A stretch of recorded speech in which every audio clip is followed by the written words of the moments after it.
Okay, Shri, I think like we have 5 minutes due our time. Why don't we, meanwhile, start with basically general introductions, maybe, right?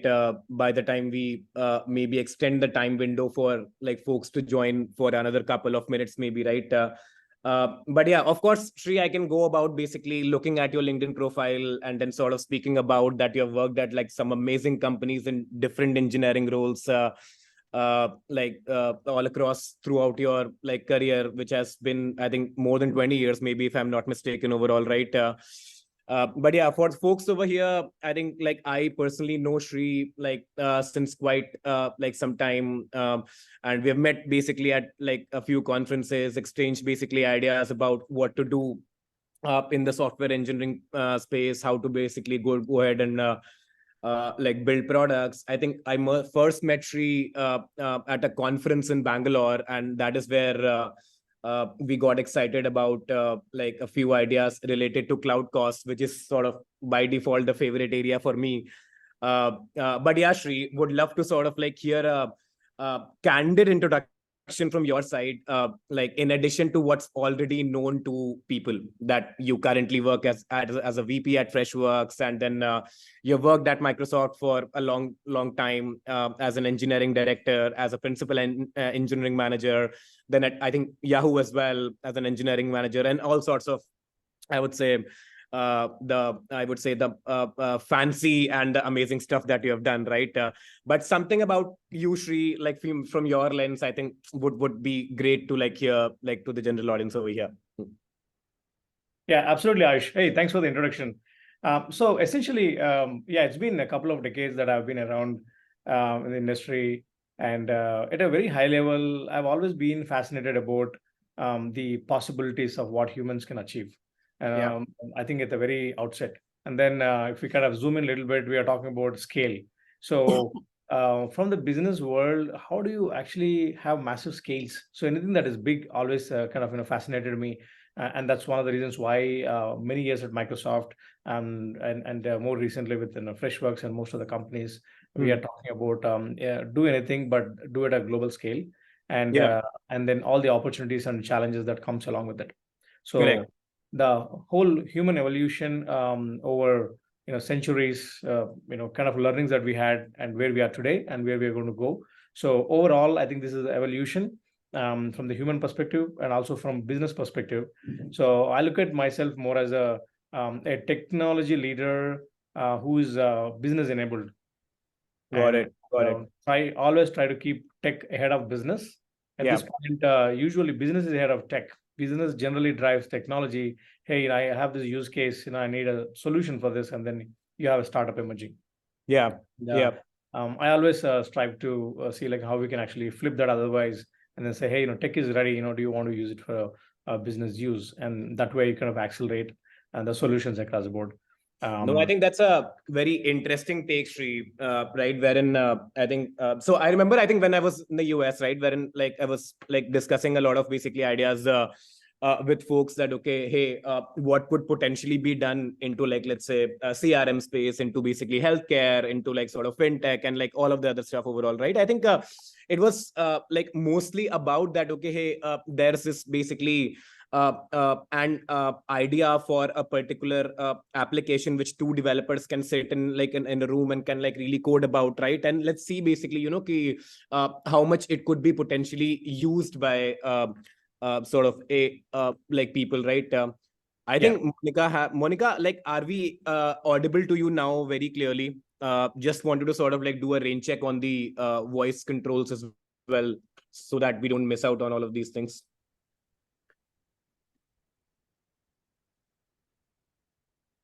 Okay. Uh, Thumbs up. Okay. Monica, please do let us know if there is any interruptions you feel. Basically, again, like we'll sort of like take a rain check on that as well. But yeah, I think very like rightly basically said, Sri, on that part as well, right? So on the same lines, I think I thought that, okay, this is mostly going to be like the topic that I wanted to discuss with you over a course of webinar, right? That there is so much happening in the generative AI space, like recently, right? And I come from basically a space where I'm closely sort of like attached to the world of cloud. That how do we sort of like build efficient apps like on cloud, and then later on basically do n number of, I would say, applications which are there to sort of like optimize the applications upon the cloud, and then also sort of maintain its sort of security, reliability during its build, test, and all in the entire SDLC lifecycle phase, right? So I'm like biased towards that world, like in general, right? So yeah, of course, like introduction of basically generative AI into the basically like world of cloud is definitely very fascinating and exciting to me, right? And I'm like very sort of like focused towards that. How can we use it in the best manner possible to drive more user value, right? And that is where I thought that no one could be better than you to sort of like discuss things about this, right? So why don't I start with the basic of the question tree, right? That by definition, in my view, what we basically see AI is that it's the ability to recreate human-like intelligence through machines. I think it's the most basic of the definitions, right? But I think by this definition, right, I think it's like this has been going on basically like for maybe what, like since the times of industrial revolutions, we have been trying to sort of like really achieve human-like intelligence in different formats, in different I would say avenues overall, right? So what's different this time, like Sri, if I have to like ask you, right? With so much of things basically happening, like with the introduction of Chat GPT, which has taken by the world by a storm, right? So what's basically different about generative AI? Like what's about AI like this time?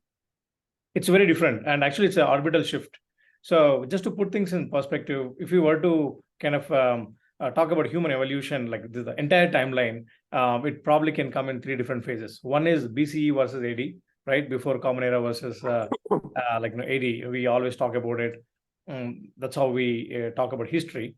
The second major milestone is when first computer was invented, sometime towards Second World War, in 1945, when ENIAC has come into place. So the era before that and after that, the whole world changed. And the third milestone is right now. Okay. And what's the third milestone according to you, Sri? The before and after generative AI. Okay. Right. Okay. So AI has been around for some time, right? We have all been talking about AI for probably a decade plus. So, which is artificial intelligence and machine learning, which is always about being able to teach computer a certain domain or a topic, and it you can actually train it, and over time it gets better at it. One good example is say like I have an incident management ITL tool, and it keeps churning out a lot of tickets on incident management or a help desk. So I can have this model to train on these tickets. So in the future, as they get a new ticket or a new incident actually getting created, automatically it starts predicting, saying that, hey, this could be a possible solution. It happened like 5 times in the past, and this is what is used to actually solve it. And maybe this is what you could do to prevent it. We saw this in many domains. But what we see now is totally different, because it's not just one domain. These are large language models, which can have the same level of accuracy in pretty much anything. It can do calculations, can do analytics, it can actually write poetry, it can paint, all right, it can create images, anything and everything. And that's where it kind of becomes, I think the pivotal point, even if you look at it, right, I think everybody came to know about LLMs in when Chat GPT came by, right, in April times. But then GPT existed a couple of years back as well. There was GPT-1, GPT-2. The reason none of us have seen it, because there was no human interface. There was no chat interface. It was all API programmatic interface. The moment chat interface came, we also had NER, right? Natural language process, NLPs. But this is like next level. So as a human, I can interact and ask certain thing that like I would ask another human, and it goes back and does all the computations with the billions of parameters that it has, and then comes back with a human-like response.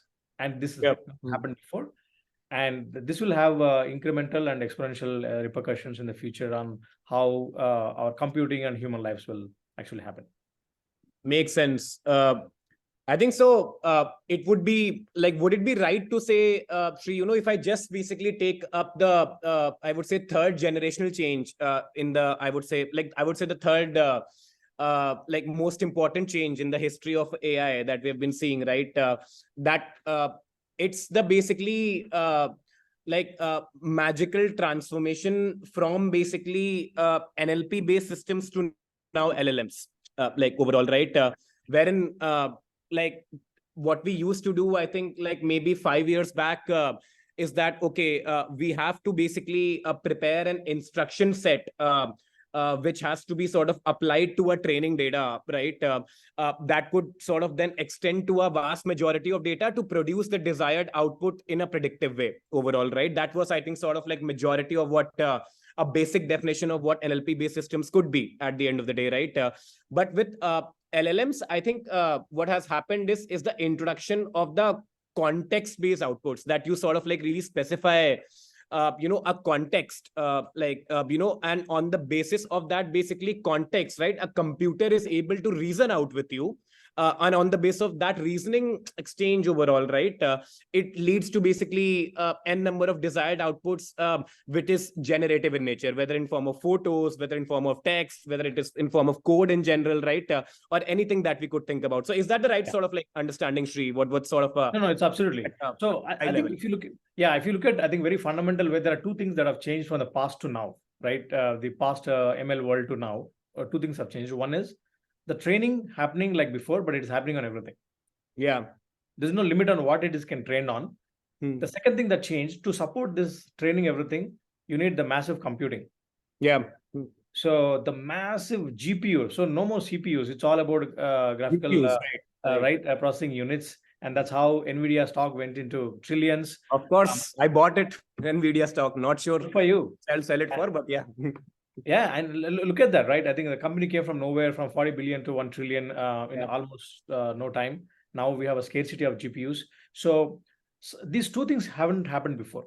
Correct. Nobody thought of training a model on everything. Basically, you feed entire Wikipedia or Reddit and everything that is possible on the internet, which means that you can talk to it like a human being or a person who knows everything on the planet, and then you Yeah. actually get an answer, some answer. And then the computing power, like if you look at it, OpenAI is spending close to 700K to a million a day just on the computer. So Yep. I think this scale of thought was not there before, and that's why this is a game changer. Makes sense. Makes sense. No, absolutely. Like rightly put, Sri. I think thanks for that sort of verbose explanation onto this, right? I think moving on to more specific to basically like this discussion's context overall, right? I think so, Sri, it is like very evident that, okay, that, that we all are like today users of basically generative AI, like in like, in all different fashions. I think we have all used ChatGPT, right? But if we talk about basically that for someone basically who wants to be a value creator basically in AI, and specifically to basically our context of business, that is SaaS business in general, right? Like according to you, what are the some, I would say, tangible, I would say, use cases that you basically have seen lately, right, wherein enough value creation can like really happen, in the context of building a SaaS business, or any kind of, I would say, like application which is specific to, I would say, like easing out cloud management in general. I think let's maybe like do a little bit deep dive on that. Yeah. So here also I'll just do a like 10,000 feet view, and then I deep down, Sure. dive deeper. So at a very high level, if you look at it, LLM is a large language model. It's like a system which can accept a prompt, Yeah. and which is prompt is a question or an ask that you have for it. It does the processing and it actually gives you something called response. Yeah.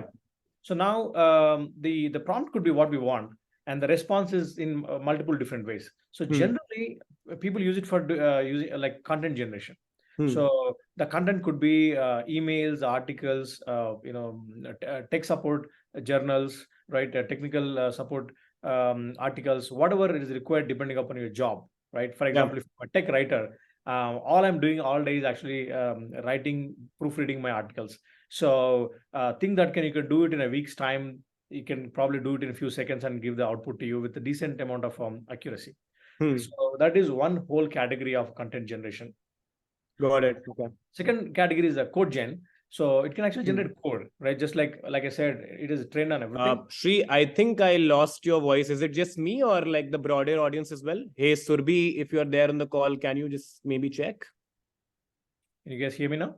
Yes, Shri. All fine now. Yeah. Please Okay. go ahead, Shri. Sorry for the interruption. Please go ahead. Yeah. No worries. So I was just saying the second category is code gen. The first one we covered content generation. And second one is a code gen, which is generating code. So I think one of the coveted job descriptions is a software engineer. And India is popular for exporting and individually also using software engineering thing. And we have a lot of service companies who there are developers working in various different streams, from mainframes to web development to system engineering. All that code, when you actually code it, you basically write the code and then put comments saying that, hey, this is next line of code or a bunch of code is actually for this particular purpose. So for example, if I'm building e-commerce website, I just put the below code is actually for a shopping cart. Yeah. With the code gen, all you have to do is put that comment and it writes the code for you. Makes sense. So that's the second one.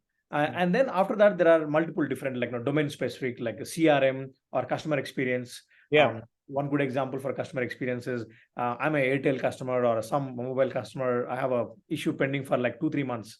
So generally, there are shifts. So the technical executives keep changing. And each time the technical executive comes, they have to go through the entire log journal just to ensure what the problem is, what is the progress of solution, and what is the customer temperature, or right now they're feeling like now the green or yellow. So it's pretty and also it depends upon your mood as a technical executive, like how you are going to do. So the overall customer experience depends upon this human and this broken system.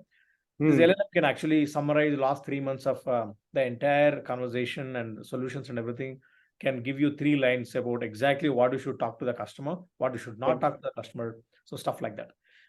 There are use cases in CRM, for example, in marketing, like Salesforce or Dynamics. You do marketing campaigns, so you need an army of people to actually get it done. So your LLM can actually put it together in very short time. Correct, right.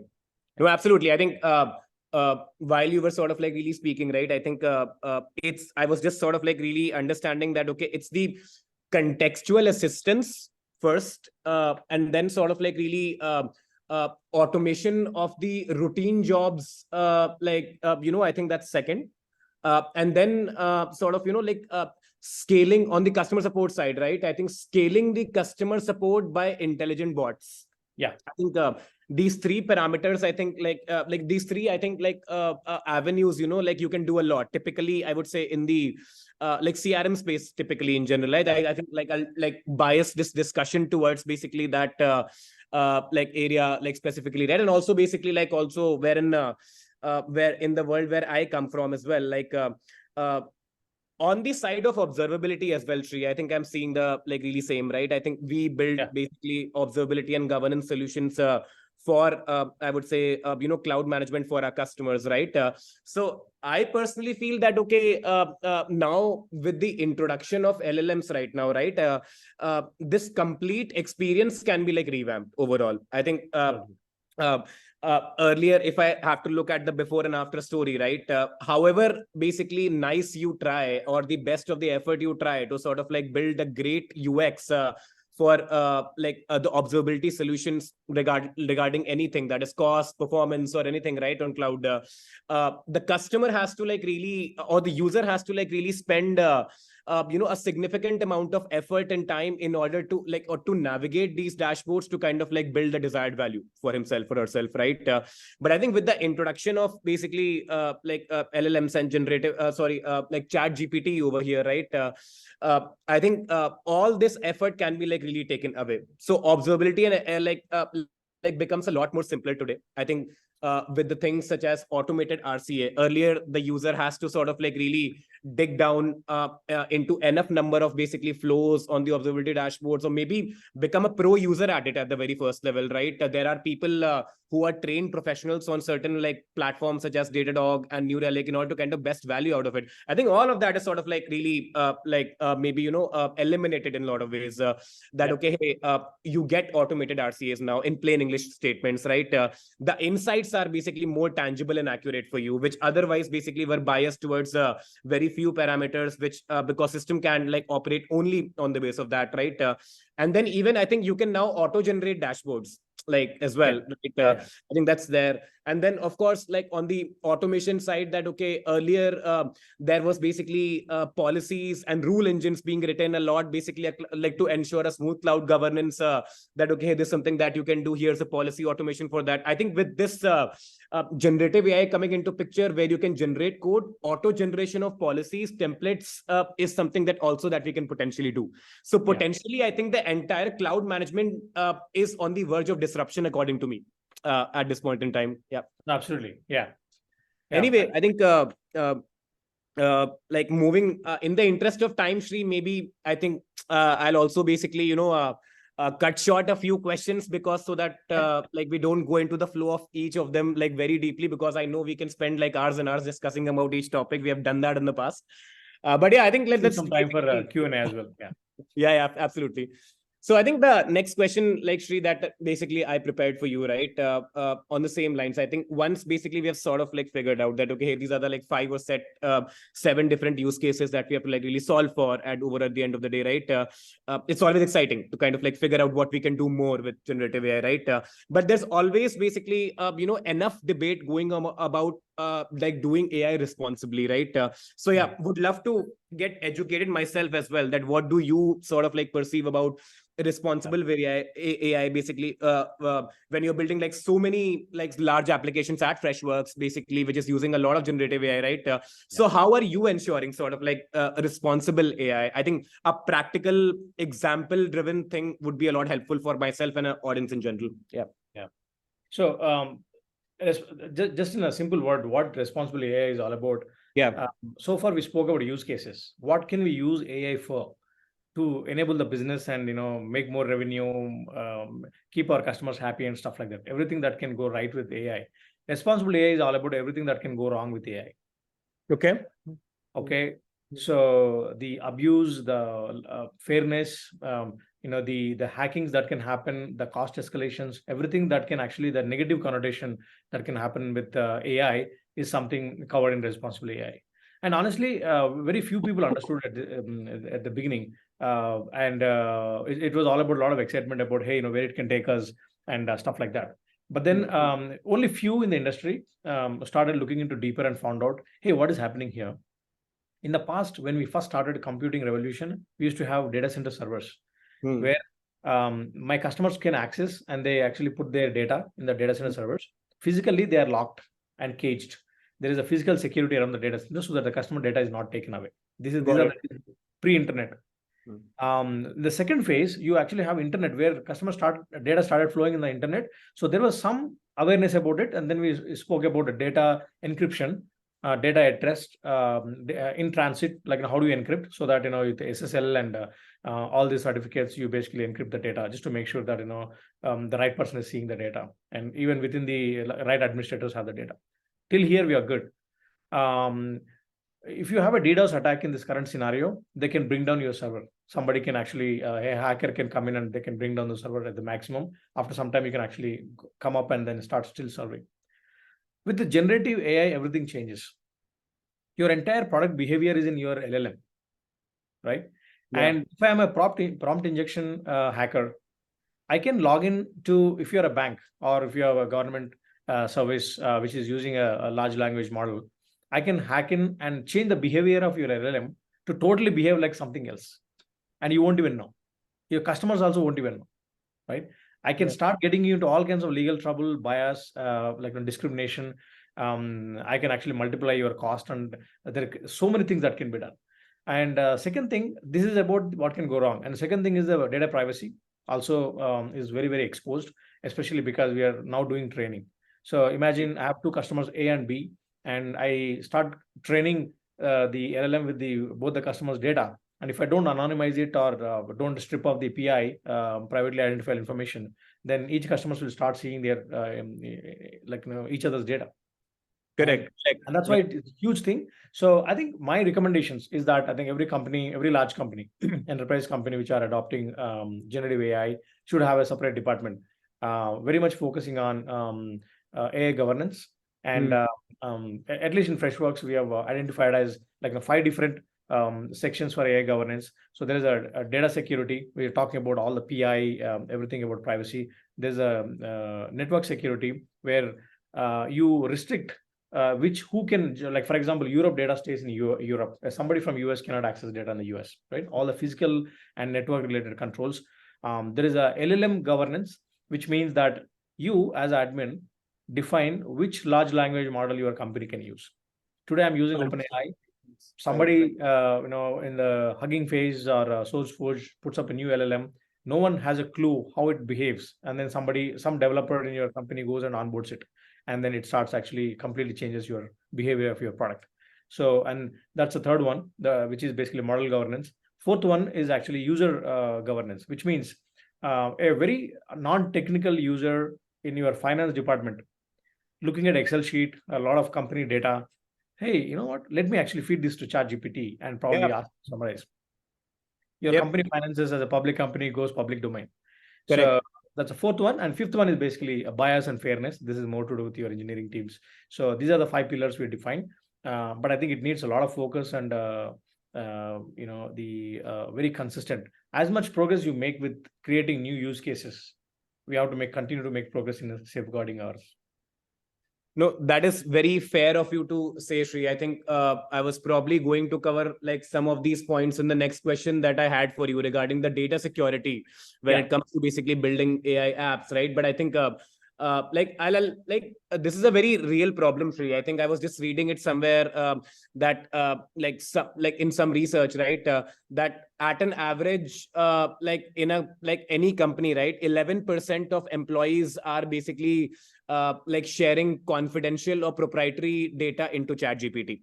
I think that's like very scary to sort of like really understand, right? And also I think like it's not just basically about I think something which basically like let's say the users of AI sort of like are like going through this like a regulation of AI or basically they're following the AI governance like overall, right? I think for the large scale applications that have also been built on AI, such as like GitHub Copilot, right? I think there was this another piece of research that basically was published, right? That I think about 40% of the AI suggestions made by basically GitHub Copilot, right, is having a lot of code vulnerabilities.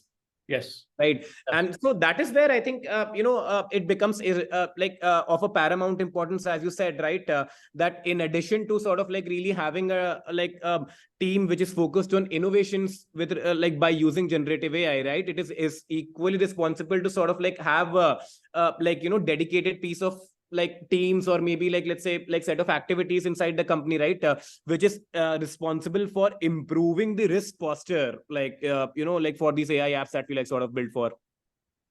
Absolutely. Yeah.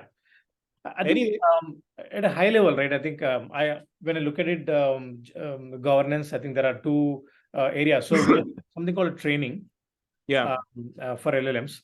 It's an offline activity. You basically train. It's more like for example, if I'm a cricketer, this is my nets practice.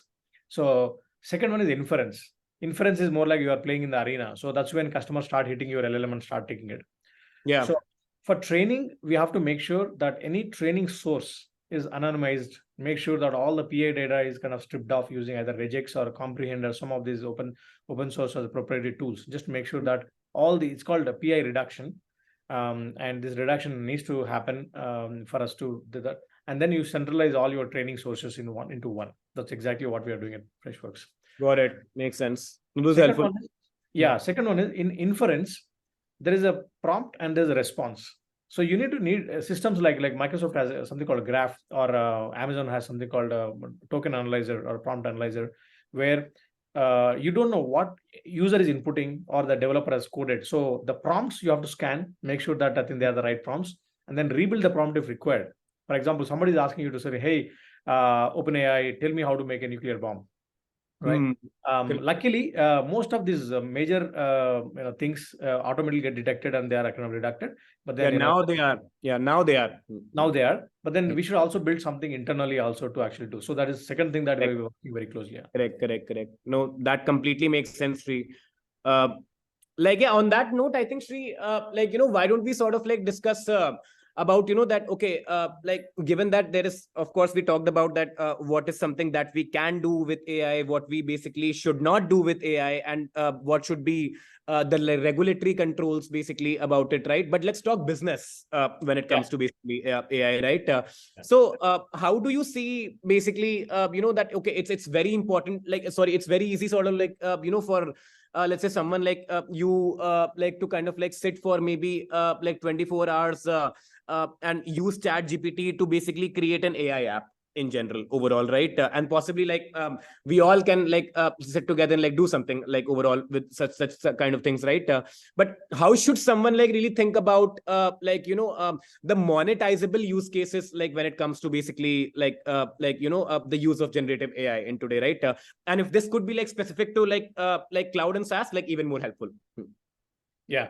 So honestly speaking, monetizing is one art that many of us were not able to figure out even today, including Microsoft. Oh, okay. Even after investing $10 billion, still I think the break even is nowhere in sight. Yeah. Uh, but there are certain ways that we're actually looking at. Hmm. One is the cost-based monetization. Second thing is value-based monetization. Correct. So cost-based monetization is nothing but, for example, by using generative AI, I'm able to give certain value to customer, but Hmm. by doing so, I'm incurring certain cloud cost with the people, process, tech, the tokens that I'm paying for, and then you package that and then basically bake it into your per agent or like a per subscription cost. Hmm. That's one way to do it. So Got this is it. like direct correlation Hmm. between your like the costs because the Gen AI cost is pretty high and it can actually eat into your gross margins. Correct. I think that is where I think, Sri, what we are also internally thinking, like, by the way, right? That, okay, like we have like enormous number of use cases where we can use Gen AI to sort of like, increase the value of what we like offer to our customers from our existing features and to the newer features that we could think about, like using this, right? So, of course, like from a value creation perspective, the easiest way to sort of like make money like using the Gen AI stuff is to like sort of like automate all the boring and routine jobs wherever present in the company. I think Yeah. that's sort of like easiest way to sort of like really make think about making money like by using the Gen AI sort of stuff, right? Yeah. But I think, as you said rightly, right, the cost of running the Gen AI, right, that is another, I would say, challenge which companies like at the business level not just only have to solve like from a pricing perspective, right, but also that like has brought me to the next question which I was sort of like going to ask from you, right? That uh, given that it's so expensive to basically run like Gen AI basically models using GPUs like at scale overall, right? So of course, if you look at the largest of scales, right, so then the problem transforms to basically the CO2 emissions, so the carbon Yeah. footprint like problem overall, right? And I think I've been into discussions a lot basically with a lot of basically people like across the US, that okay, that like carbon footprints like efficiency is something that is taken into a lot seriousness when it comes to basically building any kind of applications which are being or any, I would say, like software based applications used at a like very large scale, right? You need to be accountable for that at some levels, right? Yeah. One fun fact I'll tell you, like before like putting the question to you, right, that I was sort of like reading that my one of my researcher friend and I was sort of like really sitting today, and like he was showing me one of the tools, right, where he showed me that okay, my 1 year worth of cloud usage is actually equals to 10 metric tons of CO2 emissions, which is equivalent to 11 direct one-way flights from basically New York to London. It is. And that is something like very fascinating fact to sort of like really learn from, right? So that is where like my question to you, Sri, would be, right? So with all this going on, like use cases, monetization, security, data govern, like AI governance, etc., right? How do we think about basically making AI apps more environmental friendly, given that we know by design it is not given that like that it is basically GPU something that we are dealing with? Yeah, so I think for foreseeable future, we are going to use enormous amount of computing power. GPUs are they generate more heat, they take Correct. more electricity, they actually can overload your grid. So all that is happening.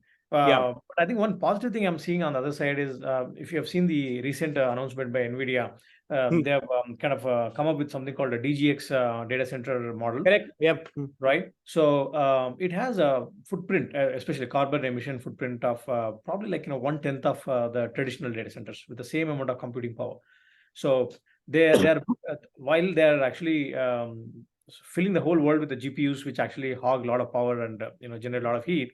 At the same time, we are also they're actually coming with the data center designs where just imagine that the whole hall of like a movie theater that's the size of a data center, they can actually reduce it by like 25 times with the same Makes amount of, sense. Hmm. and then use less power, like less cooling and everything else. So I think these kind of innovations should continue to happen, and Yeah. we should focus on, because I see that this will going to explode. What computing power that we have is just we are scratching on the surface. What we will Yeah. see next months and years, it's going to be unbelievably growth. So it's a Right. good topic to track. No, definitely. I think this sort of clicks me back to that particular point, right? I think I was watching one of the sort of like podcasts, I think by like Zerodha's founder, Nitin, right? I think he like really said that, okay, the first trillionaire on this planet would be someone who basically solves for energy efficiency. Like at the end of the Yeah, day, right? yeah, And that's like sort of like very true, like basically environmental level energy efficiency overall, right? Reason because like with such, I would say, events like happening in today's world overall, right, wherein like the Gen AI like really came, the GPU consumption sort of like is on an explosive capacity like at this point in time, right? And there is no, I would say, a full blown global scale technology right now battle tested being available, that how do we sort of like mitigate CO2 emissions from this like at the global scale overall. So right. someone basically who solves for this, I think is not just sort of like doing a fantastic job to sort of like do something with respect to from a business standpoint, right? But also basically it's sort of like very humbling to note like this is doing like something at the environmental level, like doing literally to save planet Earth maybe at the end of the day. Yeah, Anyway, I think so, Shritu. Like, I think we are like sort of nearing the time for our discussion to complete, and then of course, like we'll open up yeah. for folks to sort of like general Q&A, right? Like from the last question, Shri, that I had like to you, like from my end, right? Given that you are spending a lot of time, I can clearly see that you like at Freshworks as well. There is like a lot of renovations in the like existing applications being going on with respect to Gen AI, and of course, like you have been spending enough time with the industry folks as well about the Gen AI stuff, like all the initiatives that you are like a part of, so on and so forth. What would be your advice, Shri, for someone like, let's say, who is just starting out, right? Or wanting to start out basically with the motivation that I have to basically do something with like generative AI, right? Yeah. So, what would be your advice to basically folks? No, absolutely. I think embrace AI, Gen AI, and give AI first experience. So, Yeah. for example, like we just speaking about like observability, right? Generally today, if you go to Power BI or any of the analytics tools, there's a complex UI, drag, drop, and the amount of time you have to spend to create a dashboard, like multiple charts and everything. I just need one text box like what we have in Google.com, says I need a chart like pie chart Yeah. from blah blah blah. It should just build it, right? So I think all the startups and who are starting right now, they should embrace generative AI 100% for two reasons. Number one, it'll make their life much easier. There are solutions out there which will get your product up and running with much cheaper, much faster, and much more predictable way. Second Yeah. thing is, any customer today in the market is first asking any vendor, hey, are you leveraging generative AI? If not, Yeah. then probably we'll talk next year, right? So that will be a entry foot in the door for all these entry level companies, for them, that hey, you're already ahead of the game, where the veterans are trying to actually understand like how do we actually find our way. So I think in both areas, they should focus, invest a lot, and this is a serious business. And you need to hire right people, and then invest a little bit on the compute, and then continue to kind of invest on the new use cases that they come up with. So Got it. smarter PMs who can actually come up with the use cases, smarter engineers who can actually build the use cases, and then some capital for you to actually boost up. But then this will have a lot better ROI than going to the traditional means and trying to move out. Right, right. No, I think that's very rightly put up. I think the same is something that I have like sort of like really view on this as well. That someone basically, I think, like looking to venture out, like into like anything that is basically like that is a startup, right? And like through generative AI, right? I think the first mover advantage, like to kind of create an AI experience, AI first experience about any use case in general, right? I think that's going to be a very strong differentiator and I would say defensibility into any kind of product that you're building as well, right? So that's like very true. Okay, I think we have basically some questions starting like to come out, like from the audience, Shri. So let me take up the first question, Shri. So the first question says that, okay, as we witness the integration of generative AI into cloud services, what industries or applications do you believe will experience the most significant disruption? And how can businesses best prepare to leverage this transformative technology? I think Sri, like, go ahead. Like, floor is yours to answer this question. Yeah. No, absolutely. I think the first one, I think that might get disrupted is in case if you are using a lot of compute, Kubernetes, the traditional compute, and traditional engineering practices like using technologies which are actually older than Java or .NET. So I think everything that you do to actually code and create functionality using these traditional means will be replaced by generative AI. So which means that you will just use their API, or you probably there are two ways you can use generative AI. One is you can just hook onto the APIs of OpenAI or Yeah. Google Vertex or Bedrock from AWS, or you actually buy some GPU capacity and then put Llama 2 or Alpaca in these open source models. But either way, I think traditional code base and the traditional models will be completely disrupted, and the traditional compute as well will be disrupted overall. Makes sense. No, I think that's very true. I think that traditional compute like can be disrupted like like amazingly well by this generative AI technology, like overall, right? I think one might think about, like in my view as well, right? That in any of these basically events across the history overall, right? There is either of these two things happening. That is basically you do disruption or you get disrupted, like at the end of the day, right? And I think with this generative AI coming into like really play, right? I think one of the things that everyone should like sort of like really understand that it is not a particular piece of technology that like people are like really looking in a way that, okay, hey, this is at a business level, of course, right? That this is something very cool. Right? It is not cool at the end of the day. It is basically one of the means to basically, unlock a lot of different other possibilities by basically like saving a lot of time and effort of people, which otherwise was significantly invested into activities which we could not think about programmatically to remove them from the equation overall. I think so. But now this is like really like possible, like in the one click of button, maybe overall, right? So this now sort of like allows people to kind of like unlock that particular time frame in their mind, right, where they could basically like do more of something basically like they did not even think of that they could potentially like do something, right? So this is where I think that I would say the definition of disruption kind of like realize for. So any startup which is sort of like really doing something in the context of cloud services as well, right? If anything basically like, with respect to standard compute or Kubernetes, which is an orchestrating which is fundamentally an orchestrating system overall, right? If at a fundamental level we do not integrate basically AI there, which is basically offering such orchestrations and compute in a more flexible manner than what it basically used to be, right? I think it's going to be trouble in the long run, overall.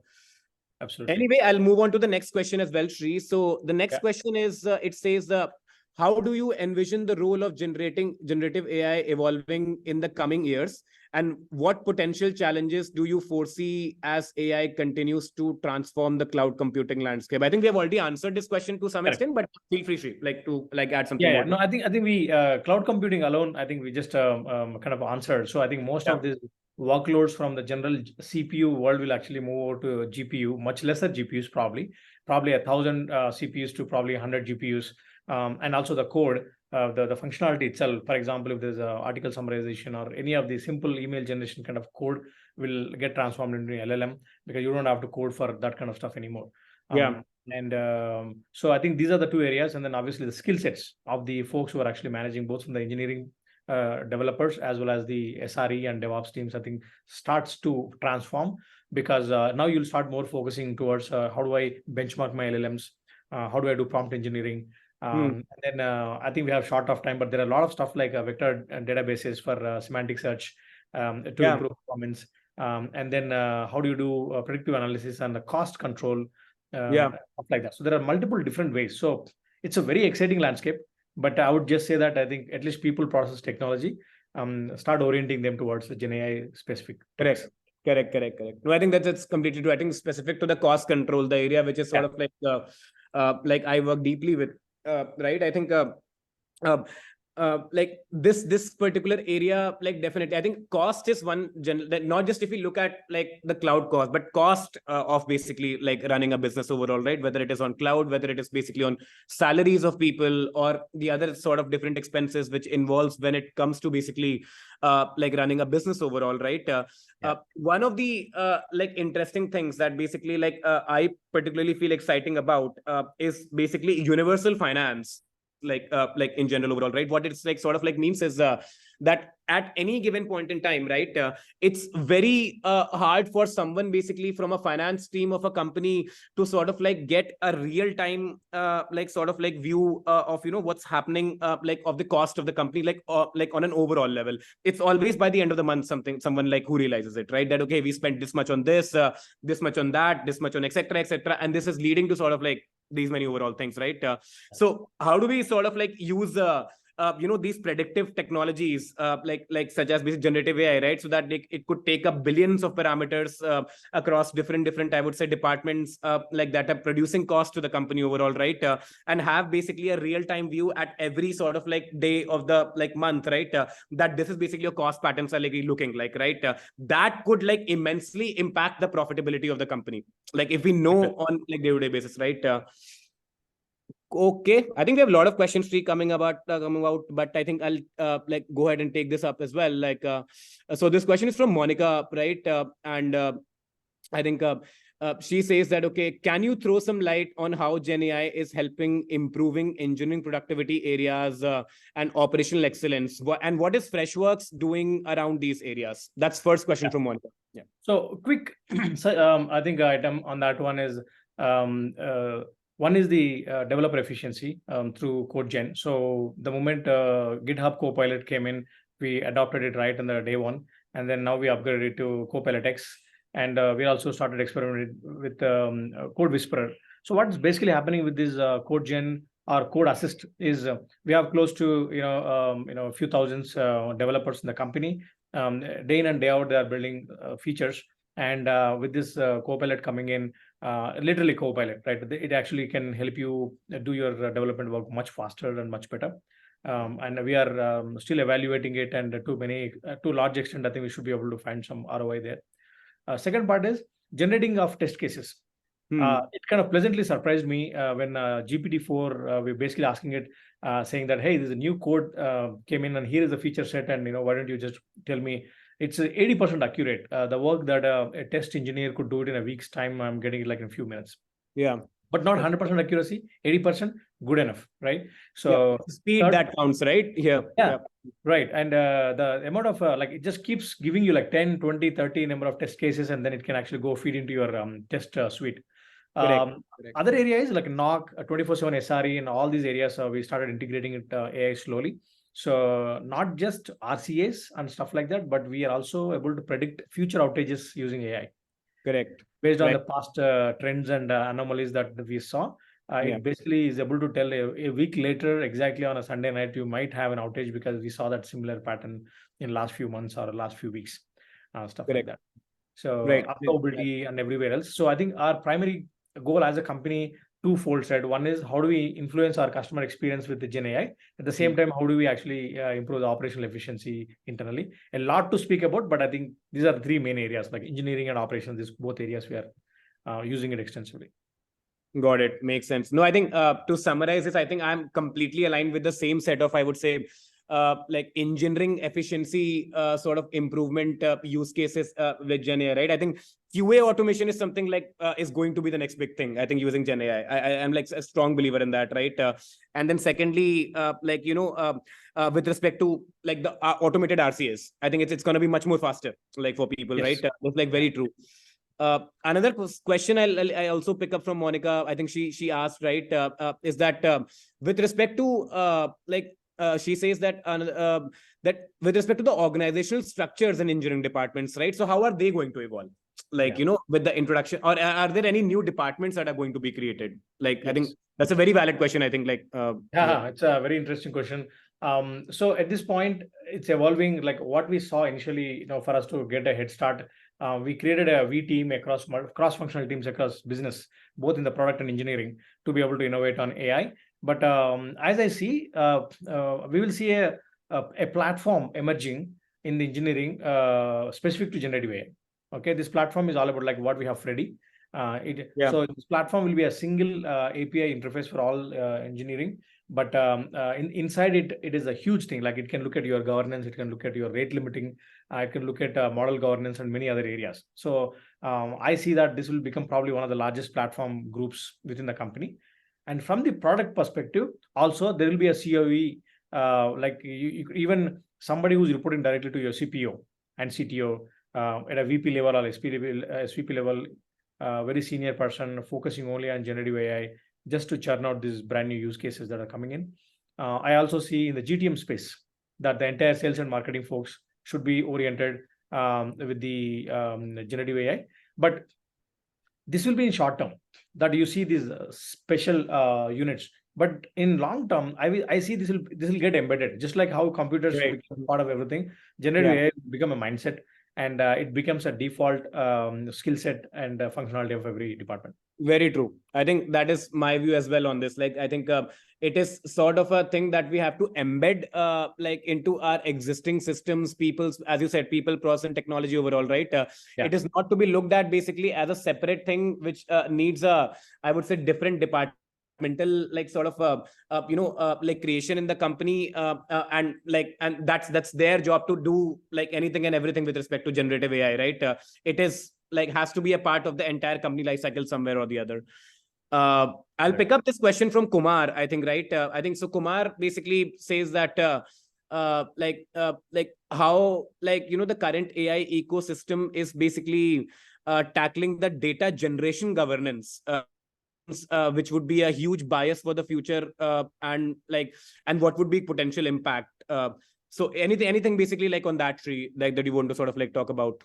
Yeah, I think if I understand it correctly, the governance by the system, which will be a huge bias in the future, and the current system. Yeah, I think yeah. So the LLM is as good as the training that it went through, and that's why I think one of the biggest thing that we are currently dealing with, grappling with, is hallucination and bias and everything else, right? But we are also deploying LLMs to tune LLMs to reduce their bias, honestly speaking. So we'll get there. So once we get there, I think there won't be anything like a current system. I think we'll be probably stepping into a whole new system of record, and a whole new way of dealing things. I think during this transition, I think we'll have a lot of friction, just like any other major change. But I think all the companies, and that's why US government invited the Microsoft, Google, Meta, and OpenAI leadership to come form a governance consortium, so that there are some best practices that they come up with, just like IEEE or ANSI, that we had in the past. So we are really hoping that some the common sense will prevail, and the people will actually stick to some kind of standards bias. But this is something that we have to see how it will go in the future. Correct. Makes sense. I think they're like in process of writing an AI charter, if I like to remember last, right? And that's sort of very much required as well. Cool. Absolutely. I think we are about time, Shri. Shri, we have like last 2 minutes, right? And I think we missed one question from Monica. If you think that okay, you can take it up in 2 minutes, feel free. Otherwise, Okay. we I can can wrap it up. actually answer this. I think how business models are evolving in various industries. So this is going to be very key now, especially with Llama and actually Google was probably the first company who in the keynote Sundar Pichai very clearly spoke about the pharmaceuticals, the healthcare, and from the automobile industry, how Gen AI is going to very specifically impact, just like finding cancer cells, curing the diseases much faster. Yeah. Uh, so what we are operating in general is generic LLMs overall we are seeing, but what we are also looking at in Freshworks is we are doing something like a account model or industry models, which means that if I have a banking sector, then I have all the data for banking, which is anonymized, and I'm going to train. So some of the stuff that I'm throwing at it, it'll understand that it's specific to banking. So Correct. I think this will grow. Industry specific models will grow and become more and more relevant in coming months and years, and all of us are investing in it. Salesforce, for example, came up with all the industry models, and Correct. they are actually supporting it based on their verticals, industry verticals in CRM. So this is here to stay, and I think Yeah, definitely. I think that's a category creation use case, like using yes, generative AI, right? I think like developing industry specific like models, like on top of basic the existing base models. I think that's very true of you. yeah. Okay, cool. I think we are at the we are basically like about time, Shri. I think we have finished our time, and so thank you all the folks first of all like for joining this discussion. I think this was fantastic speaking with you, Shri, as always. Same And here. like really thanks for making out time for this overall. And let's basically, I'm hoping that this was useful for our like overall audience as well. Thank you for having me, and it's a wonderful conversation. I think generative AI is one topic that we can go on, and there's also a lot of Yeah. cross learning from these questions. So Yeah. there's a lot of takeaways for me as well. So thanks, Ayush. This is fantastic discussion, and looking forward to connecting more. Yep, absolutely. Like always, like I think it's fantastic to like speak to you always. Okay. Thank you, folks, for all joining. Like see you next time until our next webinar. Thank you, folks. Okay, bye bye.